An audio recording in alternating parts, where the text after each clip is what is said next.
And text 5. एवं व्यवसितो राजन् सत्यसङ्कल्प ईश्वरः शापाव्यजेन विप्राणां संजरे स्वकुलं विभुः. Translation and purport by the disciples of His Divine Grace Sri Bhaktivedanta Swami Prabhupada. Okay. Translation. My dear King Parikshit, when the Supreme Almighty Lord, whose desire always comes to pass, had thus made up his mind, he withdrew his own family on the pretext of a curse spoken by an assembly of Brahmanas. A very long purport. So we'll read half first and we'll read the whole thing. Purport. Srila Bhakti Siddhanta Saraswati Thakur has made a very important comment on this verse. He states that since the intentions of the Supreme Lord, Krishna Chandra, are always perfect, it was certainly in consideration of the greatest benefit for the entire world that he destroyed his own family on the pretext of a curse by Brahmanas. In this connection, Bhakti Siddhanta Saraswati Thakur has shown a parallel in the pastimes of Sri Chaitanya Mahaprabhu, who is Krishna himself appearing as his own devotee. Lord Chaitanya appeared along with his first plenary expansion known as Lord Nityananda Prabhu and with Lord Advaita Prabhu. All three personalities, Chaitanya Mahaprabhu, Nityananda Prabhu, and Advaita Prabhu, are accepted by Vaishnava Acharyas to be in the category of Vishnu Tattva, the full status of the Supreme Personality of Godhead. These three personalities of Godhead perceived that in the future their so-called seminal descendants would get undue recognition and thus being puffed up would commit grave offenses against those who were actually Vaishnava gurus or representatives of the Lord. Every living being is part and parcel of the Supreme Lord. As stated in Bhagavad Gita, Mamaivamsha, every living entity is originally a son of God. Yet, to execute his pastimes, the Lord selects certain highly qualified living entities, whom he allows to take birth as his personal relatives. But those living entities who appear as descendants of the Lord's personal family may undoubtedly become proud of such a position and thus abuse the great adulation they receive from ordinary people. In this way, such persons may artificially get undue attention and divert people from the actual principle of spiritual advancement, which is to surrender to the pure devotee who represents the Lord.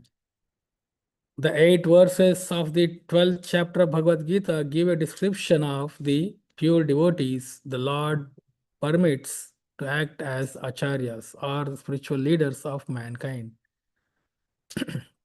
In other words, simply to take birth in the personal family of Krishna is not the qualification of being a spiritual master. Since according to Bhagavad Gita, Pitaham Asya Jagata, every living entity is eternally a member of the Lord's family. Krishna says in Bhagavad Gita, Samoham Sarva Bhuteshu Name Dveshasti no Priyaha. I am equal to everyone, no one is my enemy, and no one is my special friend. If the personality of Godhead appears to have a special family, such as Yadu dynasty, such a so-called family is a special arrangement of the Lord's pastimes in order to attract the conditioned souls. When Krishna descends, he acts as if he were an ordinary person in order to attract the living entities to his pastimes. Therefore, Krishna acted as though the Yadu dynasty was his personal family, although in fact every living entity is a member of his family. Ordinary people, however, not understanding the higher principles of spiritual knowledge, easily forget the actual qualifications of a bona fide spiritual master and instead give undue importance to people born in the Lord's so-called family. Sri Chaitanya Mahaprabhu therefore avoided this impediment on the path of spiritual enlightenment by leaving behind no children. Although Sri Chaitanya Mahaprabhu married twice, he was childless. Nityananda Prabhu, who is also the Supreme Personality of Godhead, did not accept any of the natural sons born of his own son, Sri Veerabhadra. Similarly, Lord Advaita Acharya divested of his association all of his sons except Achyutananda and two others. Achyutananda, the chief faithful son of Advaita Acharya, had no seminal progeny, and the remaining three of the six sons of Lord Advaita fell from the path of devotion to the Lord and are known as rejected sons. Known as what? Rejected sons. Rejected.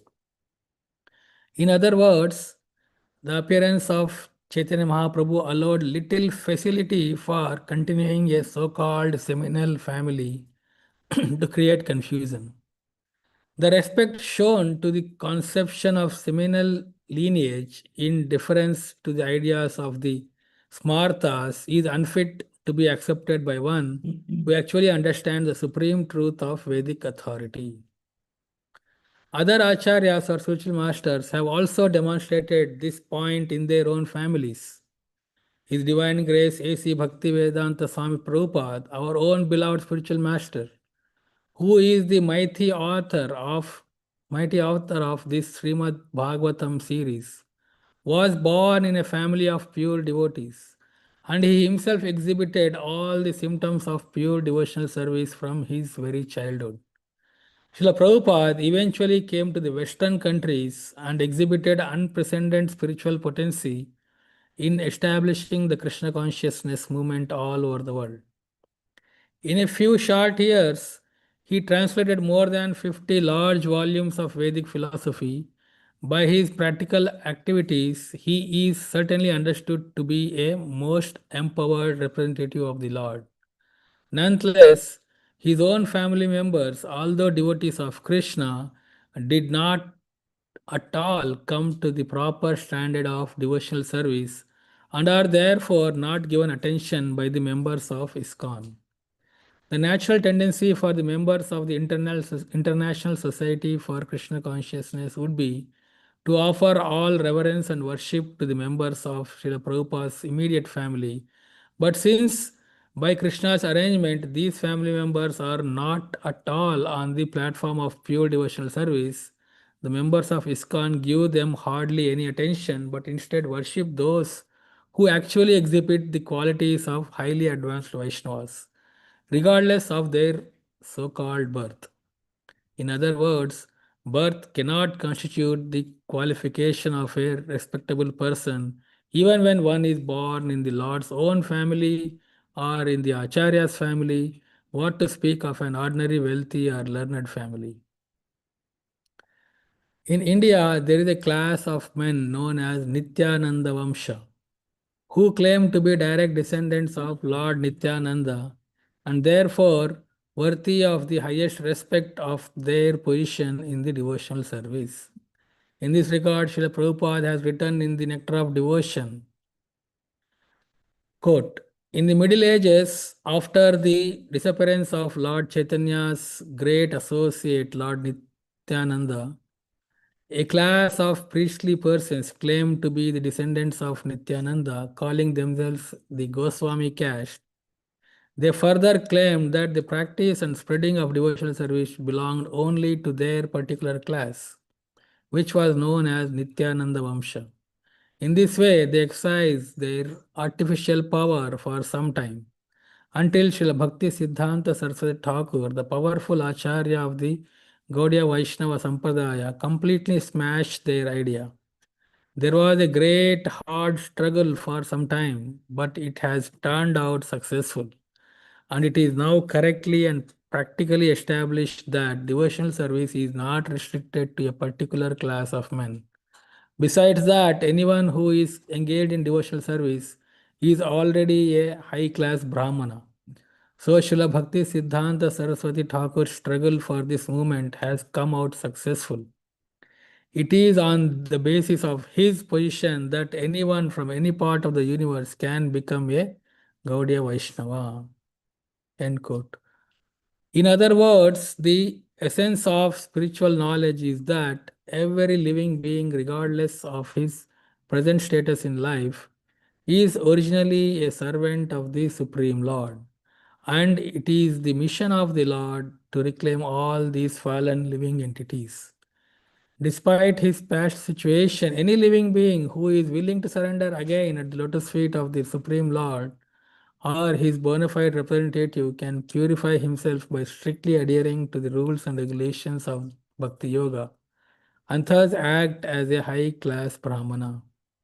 Nonetheless, the seminal descendants of the Lord think themselves to have acquired their ancestors' character and position.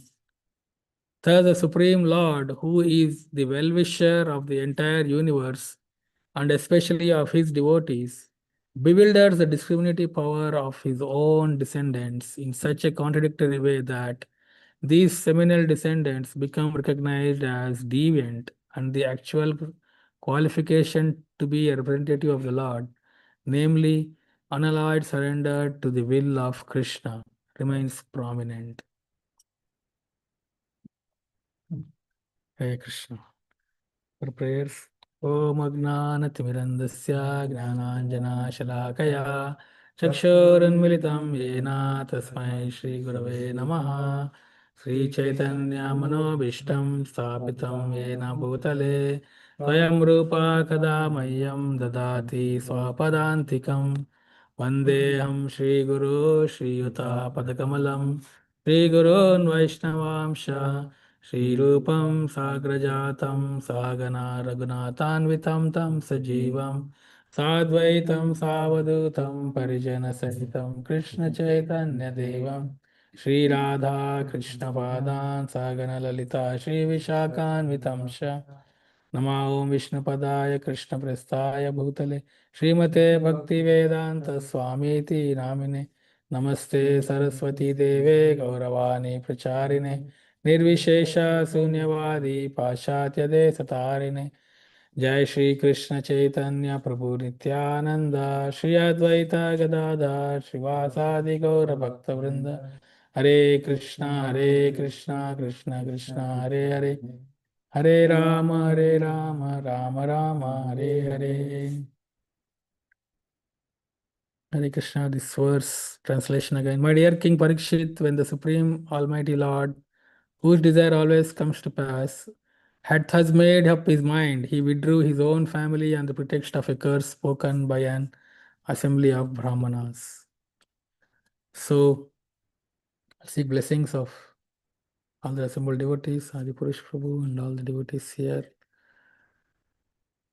So, in this verse, this chapter, how says how the Edu dynasty has been destroyed as per the Lord's plan. So here it's mentioned that because in the previous verse also it's mentioned how Lord thought that by Kurukshetra war, many of the warriors who were like a burden on the earth were destroyed. But he thought the Edu dynasty, his own family, is very formidable force on the earth, which is not required. So he he allowed the time to act and he didn't intervene for his family to be destroyed. So that is one reason when Krishna does an act, it has many reasons. The external reason looks like, Krishna thought his family is like a burden, will become burden because they will be like so powerful, and some of them may take up immoral things. So he didn't want them to continue like that. The descendants after descendants, all his associates are all pure devotees. They do dynasty, his personal associates, but their descendants after their descendants. So he didn't want that. But the internal reason is like Bhakti Siddhanta Thakur mentioned in this purport is they will claim that is the descendants after descendants after descendants of Lord, that we are special, we are in the family of Lord Krishna. So we should be given all the respect. So Bhaktisiddhanta Thakur is quoting how Lord Chaitanya Mahaprabhu also, who is non-different from Krishna, Nityananda Prabhu and Advaita Acharya, they exhibited the same thing. They didn't give importance to their descendants because they will claim undue advantage of being taken birth in Lord's family. We see this is a um, major source of conflict in many religions. One of the major religion in this world, so their prophet the first prophet had a daughter, and the daughter is married. So this religion in the high up, it is split into two, because some people, their followers, said the teachings of the prophet should come through lineage of descendant.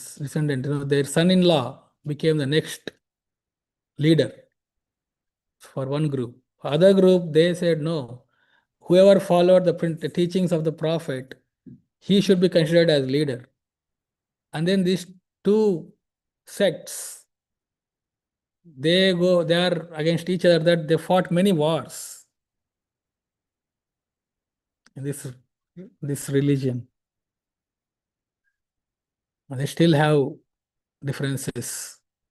Right? So this is the problem with others. In other biggest religion of this world, their prophet did not leave any children, did not have any children because of the same disease.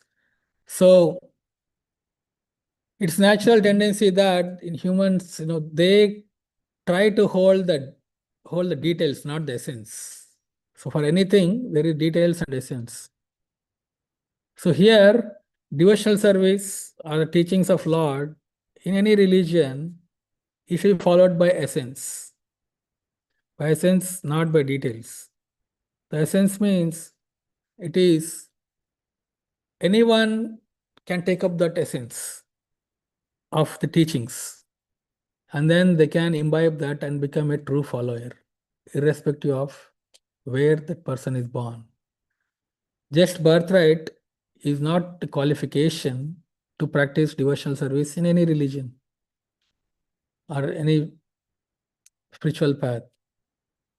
So it's like a person is very wealthy, he has a lot of wealth, and then naturally he gives his wealth to his descendants, his children.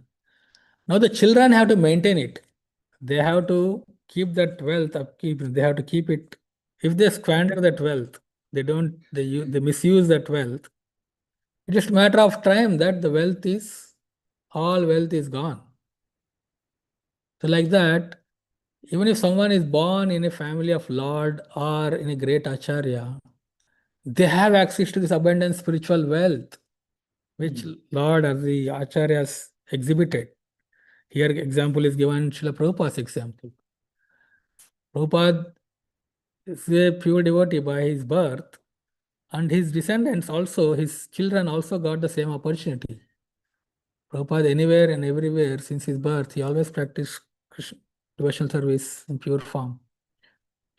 So his children saw it, but it's up to them to take or not. So it looks like they didn't took that completely. They didn't took it fully. So they didn't become the next in lineage, the next acharyas, they didn't become. The next acharyas are who truly followed Srila Prabhupada's principles, these teachings.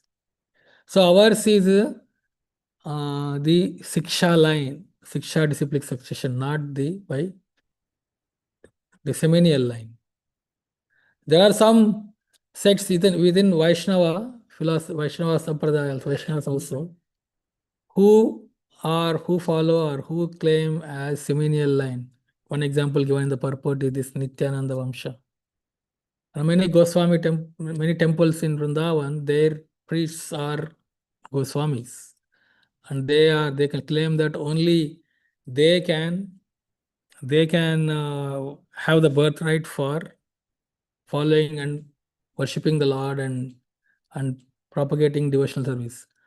Once one of the disciples of Srila Prabhupada in Vrindavan, he went and then he is in one of the Goswami temples, in one of the 7 temples. I think it is Radha Damodar thing. He was intensely started praying there, and he was for a long time he was praying to Lord and he was singing and reciting verses. This disciple is from Western country, from not from India.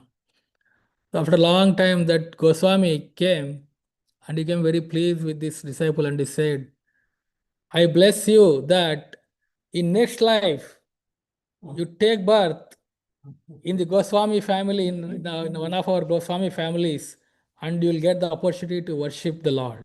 And then that disciple of Prabhupada became very happy. I got blessings from this Goswami, such a nice blessings. And he came to Prabhupada and said, Prabhupada, I got this nice blessings from this Goswami. And Prabhupada said, it's not a blessing.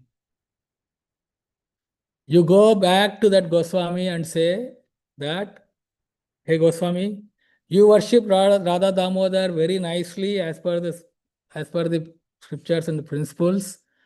If you do that, in next birth, you will get opportunity to take birth in a Western country and you'll get opportunity to follow Krishna consciousness and preach Krishna consciousness.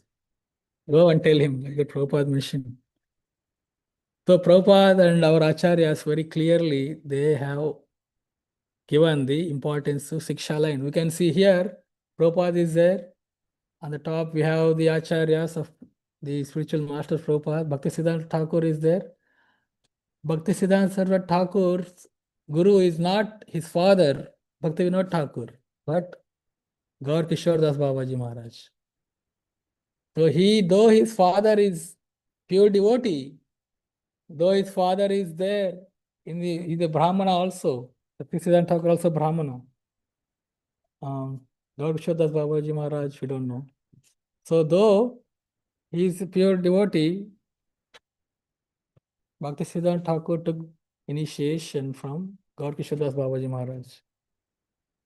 So it is very much prominent, it seems like, during Bhaktisiddhanta Saraswati Thakur time that all these Goswamis, they are Nityananda Vamshis, there is Advaita Acharya Vamshis, and there are like different Goswamis. All the Goswamis, when they discover the deities of Vrindavan, the 7 prominent temples, these deities were self-manifested. They were discovered, they built the temples. And then they appointed few Brahmanas to worship the deities because they were always busy in writing the scriptures or preaching the 6 Goswamis. But they appointed Brahmanas to assist them in the worship of deities. And so after the Goswamis left, the Brahmanas' descendants claim that we are the only ones who can worship. So all these temples, they have these Goswamis who get only their children get to worship, and they even give dikshas. One of the another Vaishnava Sampradaya, they completely followed the lineage of the seminal lineage, and they take initiation from these Goswamis who are the descendants of their main acharya. The only problem is, when the seminal lineage, it's just birthright, it is. They don't have to follow anything. They don't follow. Sometimes many they don't follow. They even to extend that they just use their position as a descendant to abuse their power. And they sometimes do all the immoral acts also, and there is no one to tell anything because he's born in this great family. So that is strongly condemned by Srila Bhakti Siddhanta Thakur. His mission was to establish pure devotional service. At that time, very prominent in the Gaudiya Vaishnava line, that only people of the seminal descendants were the teachers or acharyas.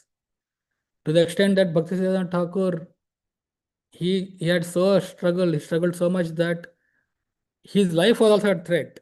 Sometimes few attempts were made for him, for his life. But Bhaktivedanta Thakur, Siddhanta Saraswati Thakur, he has boldly established for the benefit of all of us that he established that the seminal descendants or non-seminal have equal rights to practice Krishna consciousness. It all depends on the person's free will to accept the teachings of Krishna, because everyone is a descendant, is part and parcel of Krishna, or son of Krishna, son or daughter of Krishna. So Krishna is the supreme father. Aham bija pradapita. Krishna is the supreme father. And every living entity has equal right. The birthright is the ability to follow devotional service. That's the birthright. Every living entity that takes birth in this material world, irrespective of which species, even the living entities in other species also can follow devotional service. They have the ability. We have some instances where Prasikananda Thakur, he gave initiation to an elephant. The elephant became a devotee. So like that, there is when Mahaprabhu is going through the Jharikanda forest, all the animals became pure devotees to the extent that they all started chanting and dancing in kirtan. And then it's mentioned how the natural enemies of the nature, in the nature, the lion and the deers, they started embracing and, uh, and tears flowing from their eyes. They started dancing. So that is the universal brotherhood. The universal brotherhood is when we accept Krishna, Lord, as the universal Father.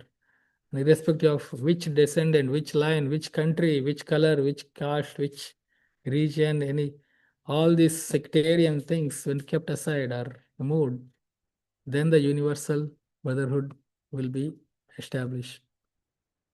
So for this, our acharyas have given us, this they have struggled a lot, especially Bhaktisiddhanta Thakur, to establish this. We have many examples in our line who are not Brahmanas or descendants of the Lord or the acharyas. One of the acharya in our line is Narottam Das Thakur. So Narottam Das Thakur is not born in a Brahmana caste family. So he also faced great challenges, great hardships to propagate and preach Krishna consciousness during his time, because he is not born in a Brahmana family. So at that time, many rejected him, and many say, oh, we can read more about Narottam Das Thakur, how he initiated Brahmanas, the disciples, because those really truly wanted to follow his teachings. But for that, he faced a lot of challenges. So this is there to that extent in India. Till some practice is there where somebody born in Brahmana family is considered as a respected as in Brahmanas. But now in the modern time, most of the population, the highest population of the world is unaffiliated to any religion. They don't want to accept God, or because of this only, because of these sectarian things, because of the differences. Many don't want to practice any religion. They just want to be unaffiliated or don't want to practice. So because of these differences, because of this, they see also many major religions, because these of the leaders who claim for whatever reason without the qualities, they exhibit there are many scandals, and then people lose their faith. So in this purport, very clearly it's mentioned how our acharyas have given importance to the disciplic succession, not the familial or the seminal succession. And Krishna also wanted the same, that he didn't want any of his descendants later take advantage and mislead the people or create the sects in the society. So that is some of the thoughts mentioned here. We have a few minutes left.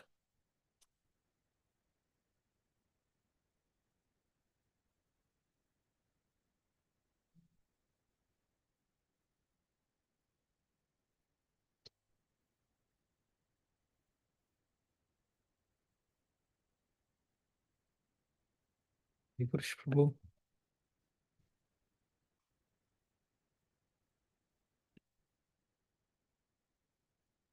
Hey, Hare Krishna, wonderful class. We're praying to Srila Prabhupada what to say. How can we contribute? We can reflect back that you've made this important point that this criteria for actually coming to the platform of being a devotee is not based on birth, and that is by quality. When Srila Prabhupada gave us Brahman initiation, he said, I am not making you Brahman. I am expressing some confidence and asking you to take up the activities and the way that a Brahminical person contributes to society. There are 6 activities of the Brahmin, duties of the Brahmin: to study the scripture, to broadcast what they've received from scripture, study and teach, those are the first 2. Then a Brahminically initiated person, Srila Prabhupada is requesting us to engage in worship. This is a completely alien activity in Western society, to worship the deity of Krishna. People worship their cars, they worship their bank balance. But to engage in the worship of Krishna is an activity, a duty of the Brahmin, and to introduce others to that activity. These are duties. If we don't do this, then we're not actually following what Srila Prabhupada requested. We're not exhibiting the Brahminical function. And then the Brahminical persons their duty is to go out, to interface with the general population, and to request and inspire and encourage them to give donation. Encourage them to engage in devotional service by giving donation. And the Brahminical society collects many donations. And then besides collecting, just like study and teach, worship and invite others to have that experience and that discipline of worship. And then collect donation. And we are maintained by donation. But most of what we collect is given back to society in the form of temples, in the form of literature, in the form of prasad distribution, in the form of the performing arts or the graphic arts illustrating the principles of the revealed scriptures. So we collect the donations and then we give it back. So these are duties. If we do these duties, we're actually like a candle. The guru position is functional deposition. If a lit candle is giving off heat and light, it's lit. And if it's not giving off heat and light, it's not lit. And if a Brahmin is not engaging others in devotional service, is not worshiping the deity, is not studying and teaching the scripture, then he has what is Prabhupada said, a two-piece thread, piece of thread you've got, but you're not actually engaging in the activities of the Brahmin. The Brahmin is meant to contribute to society in a certain way. Samadavasta tapa saucham shantarab, right? Peacefulness, self-control, austerity, purity, tolerance, honesty, wisdom, knowledge, and religion. These are the qualities of the Brahmin. So there are duties of the Brahmin, there are qualities of the Brahmin, and if it's not a lit candle, it's not a lit candle. But we have the potential, and Prabhupada is requesting and asking us to do these things. Anyway, we pray to show Prabhupada what to say. Maybe you want to comment on the comment. Thank you, Adibhushu, for nice comment. Yes, so the qualities are important. Like Rupa Goswami in Nectar of Devotion has given 64 qualities or 64 items of pure devotional service, like watering tulsi plant, offering obeisances to the deities. In a temple, when you enter, offering obeisances, and then not, pointing our legs to the deities and all like that. He has given 64 items of devotional service, very detailed. Each so many items are given, like um, observing a festival and all like that. So many 64 items are given. So where are these items mentioned in the scripture? They are not in any scripture. He has seen the pure devotees, what they do. He has seen at that time, Rupa Goswami and other Goswamis in Vrindavan, he saw, note down. Okay, they are all these pure devotees, what they do from morning to evening. He saw all these their activities they are doing. And then he has listed down and said, out among these, the 64 are the main ones. So if one follows the same activities, what a pure devotee is doing the whole day, then naturally one is the follower of that pure devotee or the acharya. Then naturally, by that practice, with the pure intention to surrender to Krishna, then one will develop those qualities, because it is the process is called Vaidhi Sadhana Bhakti. You practice the rules and regulations, you practice the devotional items, various devotional activities, whole day, 24 hours.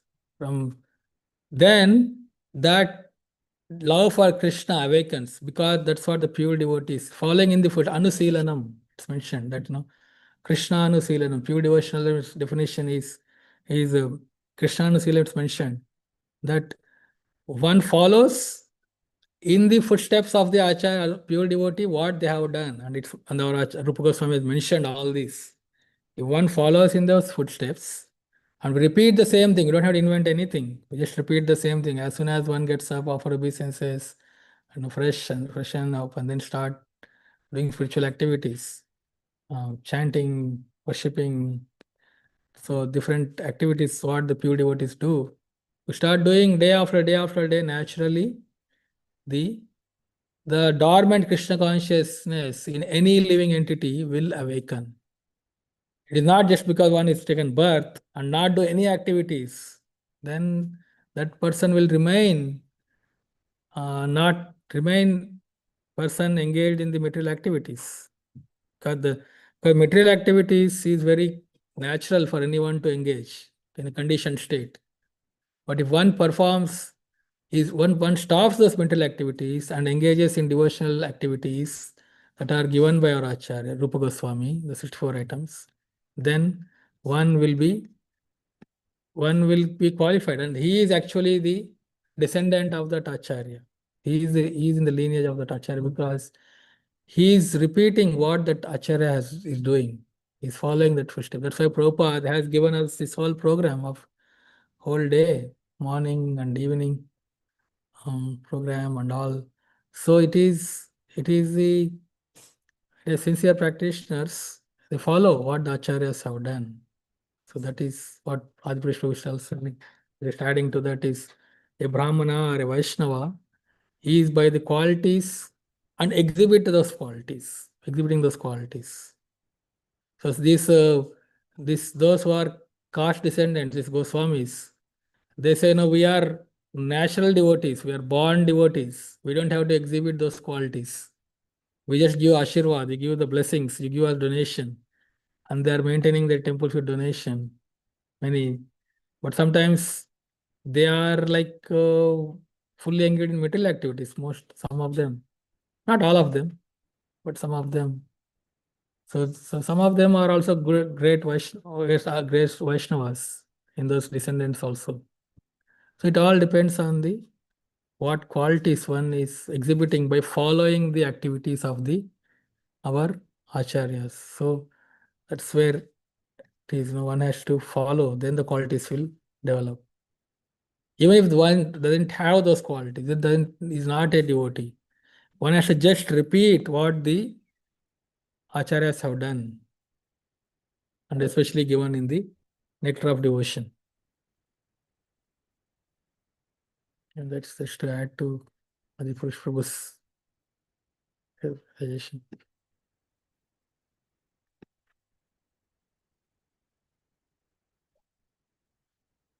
A couple of minutes. Anybody else? It's so quiet today. Everybody is on mute. Anyone has anything? Only I am the person on mute.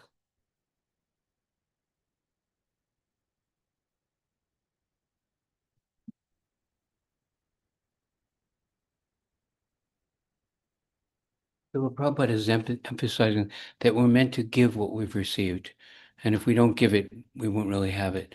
Just like Prabhupada's own wife, his dear wife, who is definitely a devotee and very close and dear. But when Srila Prabhupada was initiated and his guru said, give it, then he started doing programs in his house. And he would say to wife, let us give prasad, let us have kirtan. And she would stay upstairs drinking tea. And he would say, come and join me in giving Krishna consciousness. And not that she wasn't a devotee, but she wasn't willing to give, participate in giving. I had the same hesitation. I didn't want to be proselytizing. I didn't want to be collecting donations. I didn't want to be approaching people. And so Prabhupada said to her one day, tea or me? Right. Heartbreaking to hear this. Tea or me? She said, tea.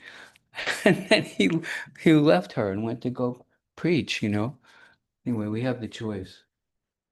Hare Krishna, thank you. Have conscious now. Thank you, Sundarnath Prabhu. Wonderful class. And dear devotees, please don't try this at home.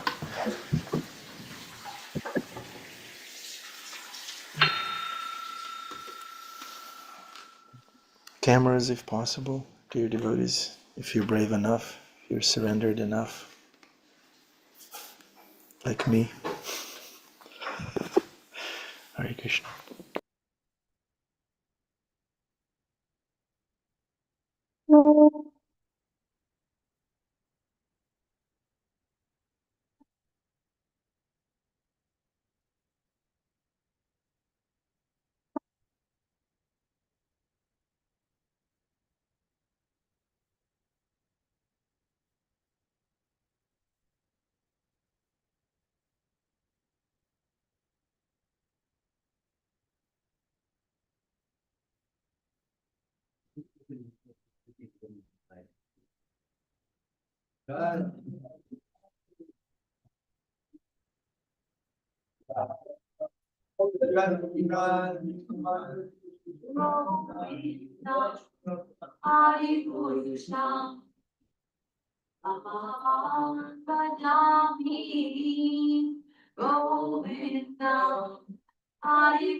Thank you, Sundarnath Prabhu. Jai Arjuna Prabhu. So good to see Arjuna Prabhu serving Prabhupada. Jai. Okay. Hare Krishna. Welcome to the Afterglow. Would anyone like to contribute? No problem if not. It's a Sunday. Hare Krishna. Okay. Then, Narottam Prabhu, please. Yeah, Dandavats, I wanted to say I really appreciated the class because it's so much about the quality, about the desire for devotional service that helps us to move forward. And I just wanted to say it's an important topic to discuss because for this, like I've seen in my family dealings that like my parents came to Krishna consciousness because of me, but also like in just like life in general, like sometimes like there's a saying that sometimes the grandparents are more like the kids, like in their nature and their behavior and their aspirations, or the kids are more like the grandparents or great grandparents and the way they're kind of moving about their likes and dislikes. So yeah, sometimes if there's also that story of Einstein, like Einstein had a son, Einstein being like a great intellectual personality, but his son was not so much interested in like intellectual pursuits. So like I don't know how to say it, but it was just so important about the discussion about the quality and the desire for devotional service, because it needs to be cultivated, but also like if we can hear the calling of Krishna like throughout our lives, like I felt it a lot while growing up, then it really helps to bring us close. So that's what I wanted to just 2 cents I wanted to add to the discussion, if it helps. I don't know. Thank you, Narottam Prabhu. Wonderful point. The desire to serve. It's something recently came up at work, and naturally, I've been viewing this situation as a problem, as a difficulty, and I need to sort it out. But then Adipusha Prabhu is coaching me, saying that this is not a problem. This is an opportunity to serve. This is an opportunity to serve Krishna and spread his glories and treat people with compassion and love so they know that Krishna loves them. So it takes training to serve Krishna. It can be cultivated, like you said, Narottam Nitai Prabhu. Cultivation, training, diligence, enthusiasm, and patience. Hare Krishna. Maturnath Prabhu, you have your camera on. You have something to say? Something Haribo, inside in Shastra? how about a little Leela? Yeah, yeah. Okay. So one day in Vrindavan, Purnamasi and Vrindadevi organized a divine meeting of Radha and Krishna. And Radharani was to come from the north, and Krishna was to come from the south. And they were to meet in a beautiful kunj. And on the way, Srimati Radharani was coming with her saki, and Krishna had already reached the kunj, and Radharani was late. And Krishna was thinking, my Sri Radha's usually never late. Usually I'm the one that's late for our meetings. What is going on? And he started to feel a little annoyed, but then he started to actually feel some concern. And he thought, well, I've heard Kamsa has actually has learned that Srimati Radharani is the most dear to me. Maybe Kamsa has kidnapped Sri Radha.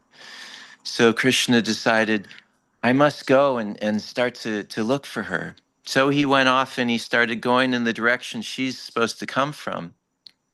And on the way, Srimati Radharani, she stopped to pick flowers for Krishna and to make a beautiful garland and ornament him with flowers. And when she was picking flowers, she lost one of her ankle bells.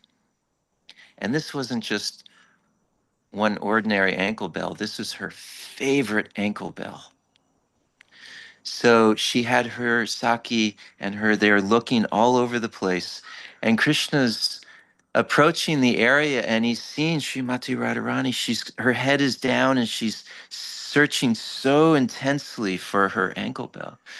And Shyamasundar came up to her, and without her even knowing, he approached her, and then she saw his feet. And she looked up and she said, "Oh, Shyam, I have lost my favorite ankle bell. And this is not just an ordinary ankle bell. This is the ankle bell you gave me on a special occasion. And I cannot be separated. And I'm calling for my ankle bell. And she's not responding because everything in Vrindavan is alive and will speak. And she says, I cannot hear her responding. You must help us find the ankle bell. And she says, you go over to that kunda over there. I was looking for flowers. You go over there and try to find the ankle bell. So Krishna walks over and Krishna's a little anxious. He goes, well, before he left, he said, oh, Radhe, Sri Radhe, please, let's go on our evening uh, date that was so beautifully set up. I'm very excited. And Radharani said, Krishna, I am not leaving here without my ankle bell. And he thought, oh, she's starting to have man. She's starting to have anger. Okay, I must go look for the ankle bell. So Krishna went off, and then he found this creeper that was not just an ordinary creeper. It was uh, it was a gift, a divine creeper that will give anything that you ask. So Krishna said, oh, let me have beautiful flowers that I can make an ankle bell. So Krishna took these flowers and he weaved this beautiful ankle bell for Krishna, for Radha, out of these flowers. And he brought it back and he said, "Oh, Radha, I found an ankle bell." And he put this ankle bell on her. And she looked down and she said, "Krishna, we are not playing with flowers here. I am looking for my ankle bell. I want this ankle bell. Now you find it." And he said, "Oh, my Radha is now getting very angry." So she said, "Go over to that kund. I was over there. Now you go find it, please." So Krishna went over and he thought, "Oh, I am so wanting to have my evening with my Radhe." So he took his flute in his hand and he raised it and he came down on his knees and he started digging into the ground of Vrindavan. And he dug a hole and he said, "Oh, Mother Bhumi, please, now please give this ankle bell back." And he started digging some more. And then within this hole appeared millions of ankle bells. And Krishna called out to Radhe, "Oh, Radhe, come, come, please, you must see, you must see." And she ran over and he said, look at all the ankle bells." And she looked and she said, "Krishna, how did you find all these ankle bells?" And within the ankle bells was her ankle bell. And she said, "There is my ankle bell." And Krishna said, "Radhe, we must pick this up and put it on you because that ankle bell is expanding and there is going to be, Vrindavan will be full of ankle bells if we don't stop her from expanding." So Krishna took the ankle bell and he put it around Srimati Radharani. And that is a place called Vilas Kund. And it is said that if one has the divine transcendental vision of love for Radha and Krishna, they can see millions of ankle bells around this kund.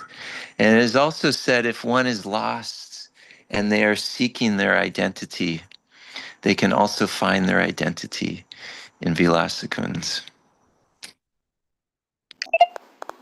Thank you, Sundarnath Prabhu. Haribol. You're such a nice narrator. You should be a radio host. Leela Station with Madhuranath Prabhu. Cool. Okay, thank you very much. Sarah Prabhu, please unmute and recite the Maha Mantra like you do enthusiastically. Please. Before that, I just wanted to express the utmost love, devotion, and respect for all of you. You guys are awesome, amazing. I have so much respect for you. Haribol, Haribol, Haribol, Haribol. Shri Krishna Govinda Hare Murari. Shri Krishna Govinda Hare Murari. He Nath Narayan Vasudevai. Shri Krishna Govinda Hare Murari. He Nath Narayan Vasudevai. Vasudevai. Vasudevai. Vasudevai. Hare Krishna, Krishna Krishna, Hare Hare, Hare Rama, Rama Rama, Hare Hare. Sweet. Thank you very much. Shrimad Bhagavatam Ki Jai. Srila Prabhupada Ki Jai. All the assembled Vaishnavas and Vaishnavis Ki Jai. Have a wonderful Sunday. It was nice spending this morning hours in your association. It's very uplifting and purifying and inspiring. Thank you.